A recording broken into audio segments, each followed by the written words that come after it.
ఆహా, కన్నుల పంటగా ఆ జంట ఎంత ముచ్చటగా ఆడారో.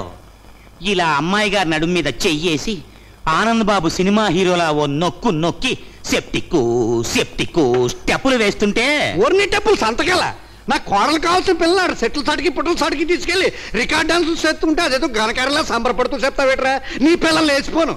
ఇక బావగారు మీరు ఇట్లా ఊరుకుంటే లాభం లేదు, మీ కూతురుతో మాట చెప్పాలా. అమ్మాయి గారికి చెప్పు చెప్పు చెప్పు చెప్పి లాభం లేదండి. అబ్బాయి గారి విషయంలోనే ఏదన్నా కిరికిరి చేయాలి. ఏ పావుని ఎప్పుడు ఎక్కడ ఎలా కొట్టాలో బాబురావుకి బాగా తెలుసు. నాకు బద్ధశత్రువైన రంగారావు కొడుకు నా కూతురుతో ఆటలు పాటలు చూస్తూ ఉండండి, వాడి ఆటలు నేను కట్టిస్తాను. ఎస్, అవునండి, నేను రంగారావునే మాట్లాడుతున్నాను. ఎవరు? ఏమిటి ఏమిటి బాబు నువ్వు మాట్లాడేది? No no no no no no no, ఇది చాలా అన్యాయం బాబు. హలో హలో, ఏమన్నా ఏం జరిగింది? ఏం జరిగింది నాన్నగారు? ఎవరండి ఫోన్ చేసింది? పెళ్లి కొడుకు శేఖరే మాట్లాడాడు శారదా. అతనికి పెళ్లి ఇష్టం లేదట. అయ్యో భగవంతుడా, ఏమిటి కర్మ! పెళ్లి ముహూర్తం దగ్గరికి వచ్చాక ఆ అబ్బాయికి ఏమైందండి? అసలు ఏమంటాడు? కారణం చెప్పలేదు, పెళ్లి చేసుకొని అంటున్నాడు. ఏమిటి ఎందుకనే లోపల ఫోన్ పెట్టేశాడు. ఇష్టం లేదని చెప్పి ఫోన్ పెట్టేస్తే సరిపోతుంది అనుకున్నాడా? శుభలేఖలు కూడా అచ్చు వేయించి పెళ్లి ఇంకా 4 రోజులు ఉందనగా ఇష్టం లేదని చెప్తాడా? ఆడపిల్లని టంగట్లో వస్తూ అనుకున్నాడా? కొనుక్కున్న తర్వాత అక్కర్లేదని తిరిగి ఇచ్చేయడానికి? అసలు అతనికి ఎందుకు ఇష్టం లేదు తెలుసుకుంటా. బాబు ఆనంద్, ఎలాగైనా అబ్బాయిని ఒప్పించి ఈ పెళ్లి జరిగేటట్టు చూడండి ఆయన. అన్నయ్య,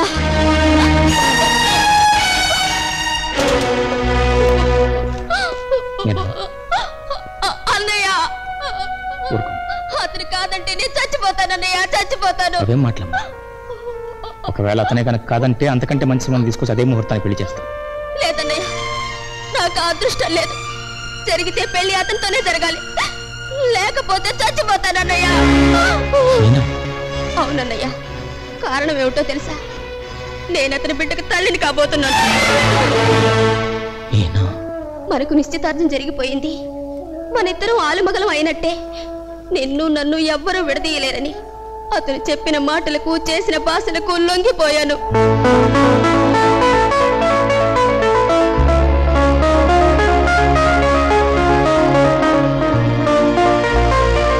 చెల్లెమ్మ ఊరుకోమ్మ, తొందరపట్టు నీ తప్పైనా ఈ సమస్య మాత్రం నీ చావు పరిష్కారం కాదు.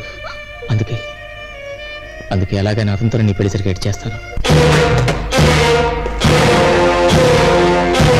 ఎవరు కావాలి బాబు? ఇంట్లో ఎవరున్నారు? అమ్మగారు అయ్యగారు లేరండి, శేఖర్ బాబు గారు మాత్రం పైన స్నేహితులతో.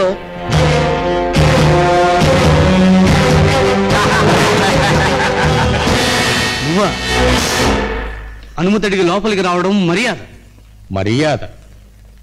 పెళ్లి నిశ్చయమయ్యే ముహూర్తం 4 రోజుల్లో ఉందనగా చేసుకో అని చెప్పడం మర్యాద అని అంటావా? నాకు ఇష్టం లేదు, ఆ విషయం చెప్పాను. ఇష్టం లేదన్న విషయం పెళ్లి చూపులకు వచ్చినప్పుడు చెప్పలేదే? ఇష్టం లేదన్న విషయం నిశ్చితార్థానికి వచ్చినప్పుడు చెప్పలేదే? ఇష్టం లేకుండానే అమాయకురాలని నా చెల్లెల్ని నీ చుట్టూ తిప్పుకున్నావా? ఇష్టం లేకుండానే ఒక మర్యాద గల కుటుంబం నుంచి వచ్చిన ఆడపిల్లని మాటలతో మోసం చేసి తాళి కట్టకుండానే తల్లించేసావా? అబద్ధం. నేను అలాగే మర్యాదగా చెప్తున్నాను, ఇప్పుడు నాతో పాటే వచ్చి నా చెల్లెల మెడలో తాళి కట్టావా? సరే సరే, లేకపోతే నీ కాళ్ళు చేతులు కట్టి మోసుకెళ్ళి మరీ పెళ్లి చేస్తాను. కమా! ఏమిటి నీ బెదిరి? పెళ్లికి ముందే చెడిపోయిన దాన్ని తీసుకొచ్చి నాకు అంట కట్టాలని చూస్తున్నావా? ఏం కూసావరా? ఏం కూసావరా?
జరిగితే పెళ్లి అతనితోనే జరగాలి, లేకపోతే చచ్చిపోతాను.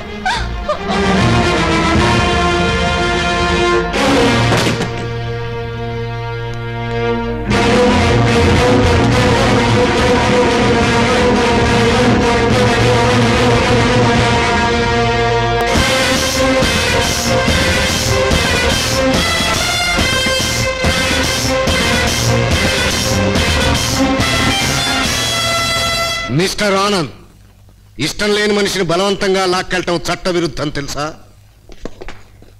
చట్టం గురించి చెబుతున్నారు కాబట్టి కాస్త న్యాయం కూడా చెప్పండి. నిశ్చితార్థం జరిగిన తర్వాత పెళ్లి చేసుకోకుండానే నా చెల్లిని తల్లించేశాడు. ఇప్పుడు పెళ్లి చేసుకొని పమ్మని చెప్తున్నాడు. ఇది న్యాయమేనా? ఓరు నీ దుంప దగ్గర ఆయుసెన్స్ చెప్పడానికి నలుగురు పెద్ద మనుషులు అంటేసుకొచ్చాం. మెల్లో కెమెరా వేసుకుని పుట్టుకుని ఫోటోలు నొక్కేసి డాగలా చూసే ఈ పెద్ద మనిషి ఫోటోగ్రాఫర్. ఈడు తీసే ఫోటోగ్రాఫర్లు పత్రికల్లో అచ్చుకుద్దేసి ఏ రోజుకి ఆ రోజు పెదలకి అందించి నక్కలా చూసే ఈ చిన్న మనిషి పెద్ద రిపోర్టర్. కద్దరు బట్టలు వేసుకుని చుట్టిన బియ్య బస్తాలో ఉన్న ఈయన బాబు గారు. ఇదిగో ఈ సంగతి నేను చెప్పక్కలేదు, అది కాకి బట్టలే చెప్తాయి. బొక్కలు వేసేసి డొక్కలు పొడి చేసే ఈరు పోలీస్ ఆఫీసర్. వీళ్ళందరినీ వెంట పెట్టి రావటంలో మీ ఉద్దేశం? ఏ విషయంలోనైనా న్యాయం జరగాలన్నది నా స్టేట్మెంట్. ఇప్పుడు నువ్వు నా స్నేహితుడి కొడుకుని బలవంతంగా తీసుకెళ్తున్నావు. ఇది కిడ్నాపింగ్. కనుక నిన్ను పోలీస్ ఆఫీసర్ అరెస్ట్ చేస్తారు. కానీ నీకు న్యాయం జరగాలిగా. అందుకని తాళి లేకుండా ఒక కన్నెపిల్లను పిల్ల తల్లిని చేసిన ఒక దుర్మార్గుడు వైనం అంటూ ఇప్పుడు తీసిన ఫోటోలతో సహా పేపర్లో ప్రచురిస్తాడు ఈ జర్నలిస్ట్. ఇది దేశ ప్రజలు చదువుతారు. నీకు న్యాయం జరగాలని పట్టుబడతారు. అప్పుడు కోర్టులో కేసు మొదలవుతుంది. ఈ కడుపు నేనే చేశానంటానికి సాక్ష్యం ఏమిటి? అది ఎవరైనా చేసి ఉండొచ్చుగా అంటాడు ఈ అబ్బాయి. ఈ పాయింట్ గురించే బాబు గారు మీటింగ్ లో ఆవేశంగా చెప్తారు. అలజడి లేవదీస్తారు. ఆ తర్వాత ఆపండి. ఆపుతాం గానీ అప్పుడు జరిగేదేటో తెలుసా? నువ్వు బొక్కలోకి వెళ్తావు. కడుపు చేయించుకుని నీ సెల్లెలు కదా ఆంధ్ర అంతా తెలుస్తుంది. అవమానం భరించలేక అది బావిలో దూకుద్ది. జైలుకెళ్ళి కొడుకుని కడుపు చేయించుకుని కూతుర్ని చూసి పరుగు పోయిన మీ నాన్న ఊరేసుకు సత్తాడు. ఇన్ని సాకులు చూసి తట్టుకోలేక మీ అమ్మకి పిచ్చెక్కుద్ది. మీ కుటుంబంలో మిగిలిన రెండో సెల్లెలకి సత్య పెళ్లి కాదు, ఇంకో దారి లేక అది బిజినెస్ లో దిగుద్ది.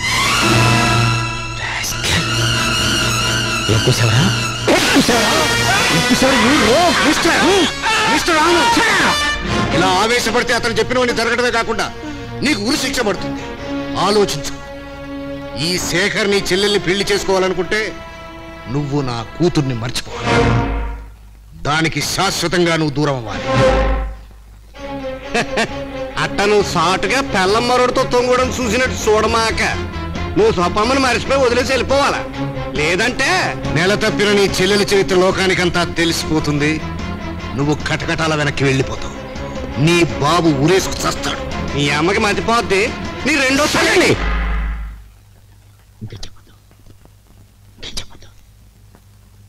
బాబురావులు, నాకు కావాల్సిన వెంటనే నా చెల్లెలు పెళ్లి కావటం. దానికోసం నేనేం చేయడానికి సిద్ధంగా ఉన్నాను.